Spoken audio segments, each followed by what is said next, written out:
Hello YouTubers, to change it up a bit on this channel, I decided to have a brief little video going over my graphic novel collection. Here we go. So to start off the list, I have X-Men: The Dark Phoenix Saga. This and another graphic novel were among my first in a collection. My brother got it for me as a late birthday gift, and of course this is from 2000. I was a big fan of the 90s X-Men, and the first film came out in the year 2000, so my brother, when he was living in Dallas, gave me this in the year 2000 on one July day in the summer. And yeah, one of the best stories of the X-Men is the Dark Phoenix Saga. The artwork here is just phenomenal. You have the Phoenix in the background. The Uncanny X-Men were just fantastic. Chris Claremont, his stories, and among many other creators at the time, were just fantastic. I mean, I love everything about this. Iconic X-Men stories. And it still had the older pages where it wasn't very glossy. It was still kind of like the older type of pages it had in graphic novels. I love this. This and Secret Wars. Now, Marvel Studios may have just purchased Fox. They had the Fantastic Four and X-Men. And since they have that, I hope to make a Secret Wars movie. Wow. Every hero and villain in the Marvel Universe fighting each other. Before Civil War, there was the Secret Wars, where you had the Beyonder, and just all these other characters in the Marvel Universe. Also, in issue 8, Peter Parker finds this weird black ooze, this ball that turns into the symbiote suit, which would later on turn out to be Venom. Fantastic book. I mean, just all the characters, Magneto, Captain America. I mean, what more can you ask for than all these heroes and villains in one storyline? I have still yet to read Secret Wars 2, but this is a fantastic crossover, done in an epic grand fashion. And he gets the symbiote suit, the Venom outfit. Definitely, if you're a fan of these Marvel characters, I highly recommend Secret Wars. So those are my first two graphic novels. After that, I ended up getting the X-Men Extinction Agenda storyline. Island of Genosha, you had Archangel, Cyclops, Wolverine. Another classic tale from the 80s. You have Havoc and Cyclops fight each other, brothers. Oh my god, it's so good. Not the best story, but definitely one of my favorites. I just love everything about this. He still had his orange and brown suit. Oh man, this is a really good tale. Definitely if you're an X-Men fan, check this out. Moving on to Marvel Comics before I get to my DC collection, recently I purchased the X-Men Days of Future Past graphic novel. Now, not all of this is the Days of Future Past storyline, that's just like an issue or two. This has the previous issues and the issues following it, so it's just mainly the story. Of course, this is a newer graphic novel, so it's more glossy. You can see it starts right after the death of Jean Grey, so it's right after the Dark Phoenix Saga. And it's a bit different than the movie and even TV show. It's Kitty Pryde that goes back in time instead of Wolverine. But I like the movie and what they did. Brilliant artwork. It's just great. And it's cool seeing that storyline of like an older Wolverine. I definitely like the story both in the comic and film, but this graphic novel is a nice collection of the previous issues before Days of Future Past and some of the issues afterwards as a body of work. It's not a bad read, and it definitely follows the issues in order, whether it be X-Factor, X-Men, or whatever you say. And there's a really good solo Wolverine story. Ultimately, it has Cyclops leaving the team, and he comes back at the end to be a leader. You have a brief appearance from Doctor Strange and many other characters. And the Days of Future Past story in the issue does have the same amount of intensity and just a ticking time bomb, really. Same amount of suspense as the film. Both are excellent. If you like the film, I recommend checking out the TV show episode and this. Fantastic. Going to Marvel, it's weird because I got this back in like the late 2000s, and with our politics now, there's this cool Punisher War Journal story where this guy pretty much, after the death of Captain America, gets Captain America's outfit, wears a swastika, and basically kills immigrants by the border. Punisher is pissed. He doesn't like Captain America being disrespected that way. So as Punisher, and later on in Captain America's uniform, he goes and pretty much kills a whole bunch of racist rednecks and like white supremacists and kicks this guy's ass. One of my favorite Punisher stories. And again, glossy pages, but it's very, very kind of like cartoony. but also very realistic at the same time. It has an odd animation. Punisher's very bulky here. It's very different, but it's a really great story, and ultimately shows you the Punisher stance on it, what happens after the events of Civil War, after Captain America's death, between S.H.I.E.L.D. and Frank Castle. But continuing Marvel Comics, this is based on a Laurel K. Hamilton book called Anita Blake Vampire Hunter. And it's based off her first novel, Guilty Pleasures. It's in 2 volumes. I have both of them. Here's volume 1. And this is cool because it's one of those where it's a novel, but much like The Stand or Dark Tower, Marvel makes an adaptation of that novel, and it's kind of cool seeing it in live action. If there's ever a character or person to play Anita Blake, I would love Kate Beckinsale or maybe Christian Ritter from Jessica Jones. Yeah, such great artwork. The pages are glossy, and through here you get a closer look at what it looks like. Different rats, vampires, creatures. It's kind of out there, but I haven't read the Guilty Pleasure or Anita Blake novels. I'm a big fan of Anne Rice, but definitely for a comic book, if the novel's anything like this, it'd be really cool. I like vampires, I like horror novels and stuff, and this is a really cool read. It's like a blend of like Underworld with a little bit of Blade, and has that kind of Jessica Jones vibe. I really love it. Here is Guilty Pleasures 2, and it continues a story. This is the second half of it. I wish they made more of these. It's just awesome. There's a really good love story in here as well. And, yeah, just a kick-ass woman. Anita Blake is such a cool vampire hunter. A very cool character. She deals with, like, a lot of turmoil and stuff, but it's definitely kind of like that Jessica Jones mentality if she had, like, the fighting skills of Buffy the Vampire Slayer. I really like this character a lot. I'm surprised it hasn't been made into a film. Most definitely, it's really, really well done, and it's one of my favorite reads, and it's not very often you get an adaptation of a novel, so it's really cool seeing like a visual form of something that's already been in literature. I really like this. But speaking of vampires, I have this other novel that is an adaptation of something from Anne Rice's The Vampire Chronicles. For those familiar with Interview the Vampire, Queen of the Damned, Anne Rice is as important to vampire literature as Bram Stoker's Dracula. And there is Claudia Story, the little girl that Kirsten Dunst played in Interview the Vampire. There's a story. It's very well done. It's all in black and white, and pretty much it's Interview the Vampire said and told through the perspective of Claudia while she was alive. It's all in black and white. Definitely has that Castlevania look to it. I love it. It's very, very dense as a novel. The pages are just so well done. It's like watching storyboards, like watching a movie, so visual. And I love that world of the Vampire Chronicles and what Anne Rice set up. Definitely, if you're a fan of it, it's kind of cool seeing Lestat and Louis through Claudia's perspective as this little girl, and the events from like Interview the Vampire, the novel, seen in a different light, in a different voice. And of course, Ashley Marie Winter did the art and adaptation with the help of Anne Rice, and it is fantastic. It's definitely a new voice added to the Vampire Chronicles. If you're a fan of vampires or Anne Rice's work, I highly recommend this small little graphic novel. Going on other things that are adapted to movies, from Dark Horse, we have James O'Barr's The Crow. This is just such a bittersweet, melancholy type of graphic novel. It is true art. The film is a classic. The book, there's certain things the film does that takes embellishments on its own from the graphic novel, but this is just pure sadness. It's all in black and white. Artwork is phenomenal. And of course, there's a backstory of James O'Barr and the creation of this, but late 80s type of work. It definitely has that Sin City type of vibe, all in black and white. Beautifully, beautifully done with the sketch work. And you really feel for him. I recommend this for any human being that feels or has gone through loss or grief. This graphic novel really conveys grief in a way that I've never seen before in any other art form, really. Maybe some music, maybe some literature, but this is just something else. Somebody who has really lost somebody, who's gone through a tough period of grief in their life, created this, and it really helps others, I feel. Definitely one of my favorite works, and just like losing a loved one and never being able to see them again. The Crow is fantastic. If you love the movies, if you love especially the Brandon Lee one, where he was Eric Draven, you're going to love the graphic novel. There's certain similarities, yet certain differences, but should never be remade.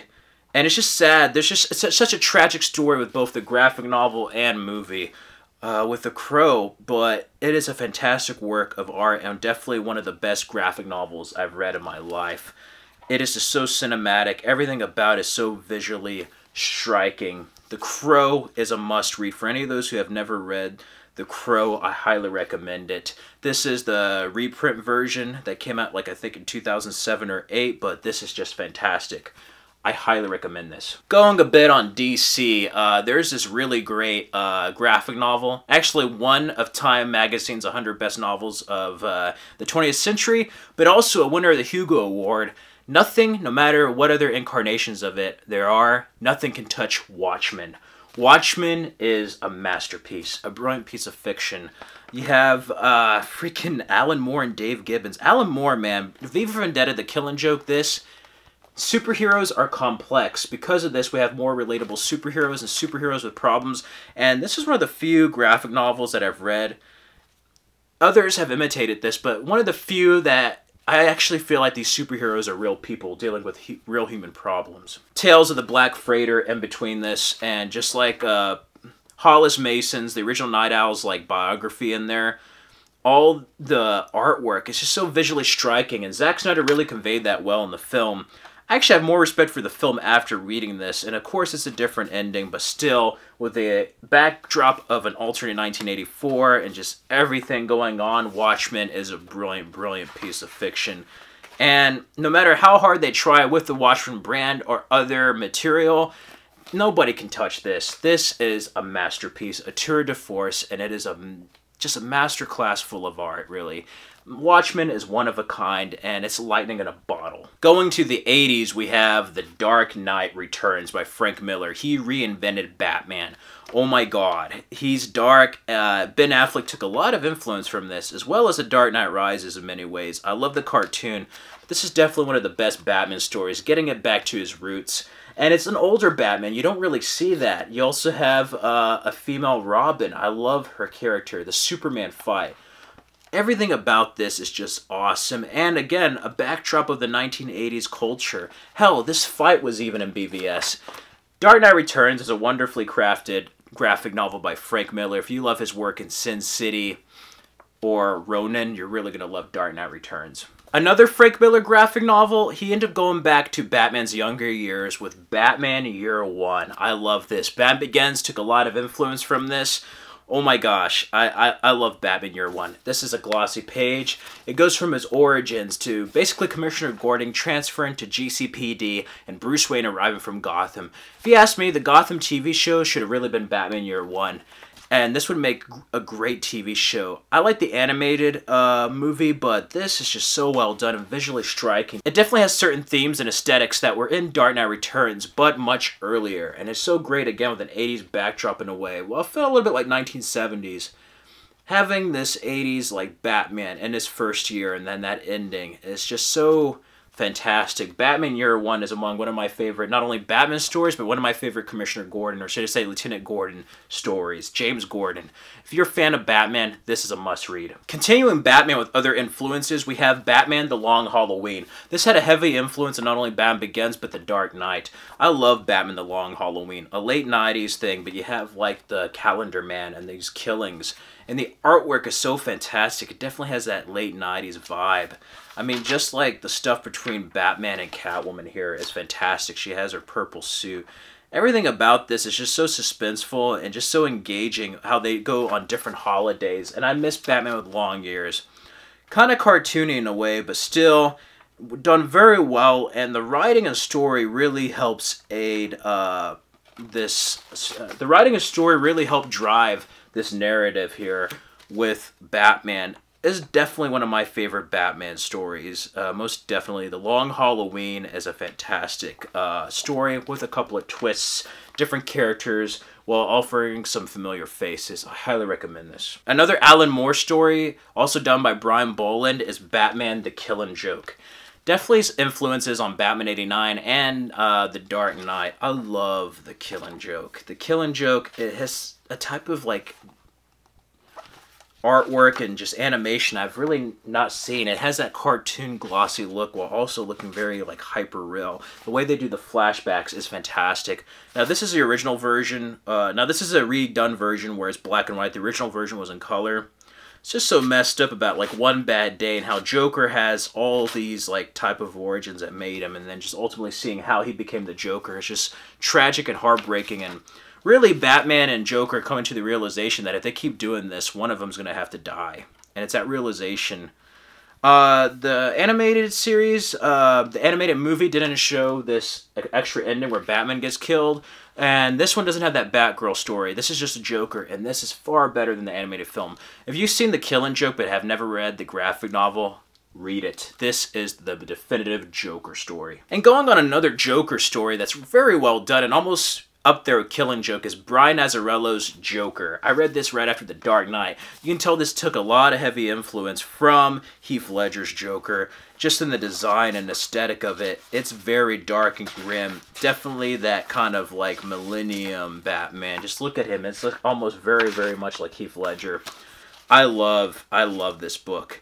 And it's about a guy who works for Joker and like his experiences working with the Joker. Everything is done so dark and demented here. I just love it all the way to the end. Joker is a grim, dark story, and if you love the Joker and you want to see something really edgy and just screwed up, read this. Now, these aren't regarded as being one of the best stories, but I definitely love this. It's going to have a conclusion this year, but it's Kevin Smith with Batman Cacophony.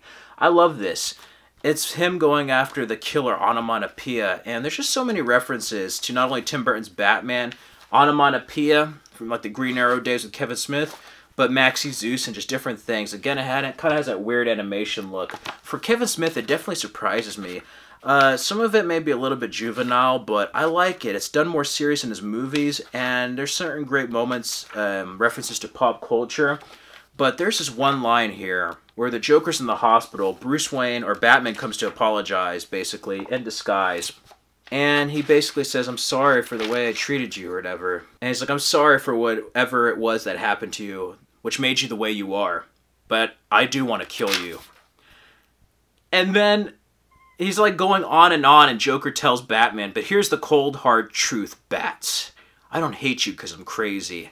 I'm crazy because I hate you. Wow. Wow, wow, wow. Just a shocking moment. Also includes the script pages, but definitely one of the better Batman stories with a cliffhanger.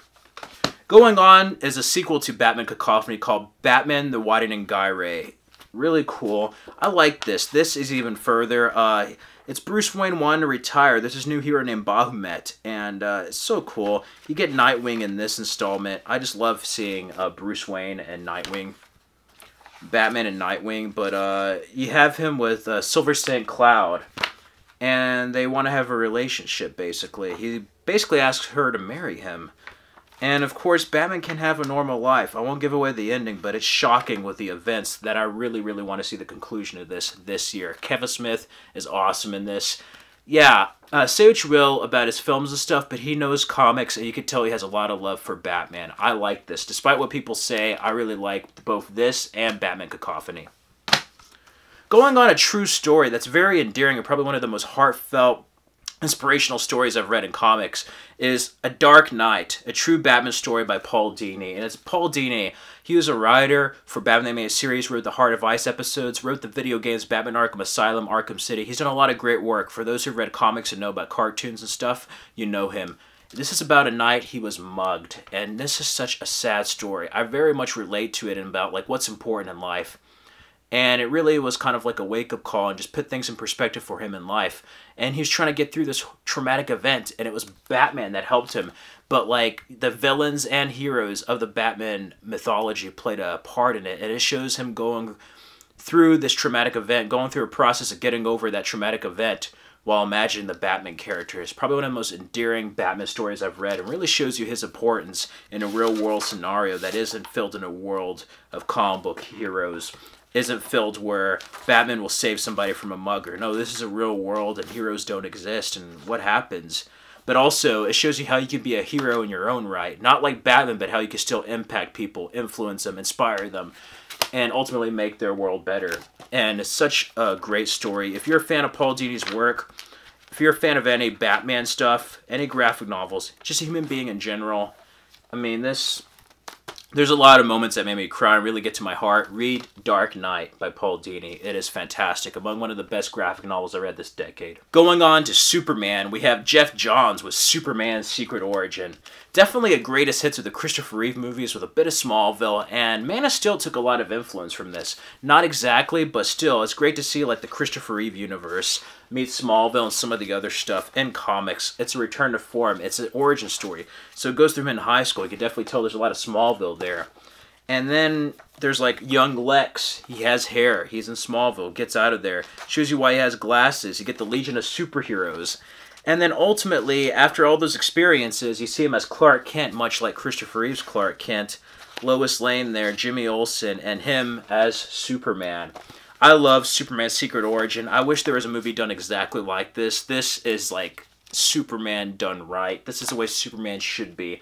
If they ever make any more films, strive towards this. Going back to Batman, there's Batman Bruce Wayne Murderer. Now, I know some people don't like this, but I love it. He gets framed for murder and is charged. He's in prison. And it's ultimately a story about him choosing Bruce Wayne or Batman. He chooses the life of Batman. His fiancée gets murdered. Oh, such a fantastic story. I love it. I love the artwork. Very early 2000s. He's a badass, but it has Dick Grayson confront him at the end as Nightwing, and you get like the Tim Drake Robin. You get with Spoiler. You have Batgirl. I mean, I just love it. I love it. I love everything about this. This is awesome. I still need to read Bruce Wayne Fugitive, but this is a really good read. Then there's this Superman-Batman Warship, which is not bad. It's a quick read. I actually got it at the bargain bin, but it's like different Batman and Supermans through universes. It's really quick, Batman Beyond. Then there's like the future Superman, and then it's like the past, so you get to see both of them there. Legion of Superheroes type of stuff. I really like this. It's kind of like in the same lineup of Superman, Batman, Public Enemies, but the artwork is really well done. I like it. It's a quick little read. Not too bad, but it's cool. They have to save Lois from this crazy cult, but I like everything about it. And plus, like freaking Dark Knight is still, it's a logo. Now, here's a trilogy I really adore that they had a lot of influence on in animation and BVS. That is The Death of Superman and all these issues. I found this at a half-price bookstore. It is old. It's from the 90s, but I love it. It's the Doomsday fight. Supergirl, all the heroes get screwed up by Doomsday. Lex Luthor has hair, and it's basically the Superman Doomsday fight. Look familiar? Awesome. I just love everything about it, to like the tragic ending. Awesome. Then we have A World Without Superman, which Justice League kind of did for 2 minutes, but this is really well done, and it teases his return. It shows you a world without Superman, which is pretty much our world. It's during the Clinton administration, so it's kind of weird seeing a young Bill and Hillary Clinton here, but I love it. It's great. It's seeing the DC world affected by the death of Superman. It go on. Such a tragic story. Then we have the epic return of Superman. I love this. You have many different Supermen in the background, but you also have his epic return, not only in the black suit, but a rockin' mullet. I just love this. This is an awesome comeback. Continues straight from Death of Superman and World Without Superman. So that's really nice that they did that. Yeah, this is what Shaquille O'Neal is supposed to be like in Steel. I'm still waiting on a proper adaptation of that. But you get to see all these different impersonators. You also have Superboy, and all these different characters who may be Superman, but they're not Superman. Hank Henshaw, the Cyborg, and ultimately it's a quest to see who is the real Superman.